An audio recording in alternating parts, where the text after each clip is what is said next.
when I was 17, I got second place, and I think it was 8 tournaments in a row.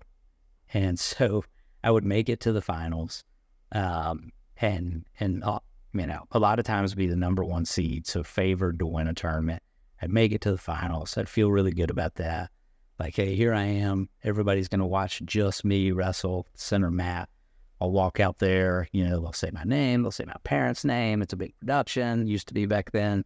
At each one of these, and I felt really complacent with that, and just being there was good enough. Like I didn't know that about myself, but there was a reason why I was losing 8 tournament finals in a row, and I kind of figured that out going into the region tournament of my junior year. Coach Simpson was talking to me about it, and I needed to be confident. And remember, it was at the region tournament. We were in Clarksville, I think, and same deal. We got to the finals, and you weigh in separate from everybody else when you're wrestling in the finals, and even the weigh-ins were a big deal back then. So it's just you and the other finalists in this room, and you're kind of pairing you up with the guy you're wrestling, and I'm seeing guys in there who are state champions and multiple time state champions, and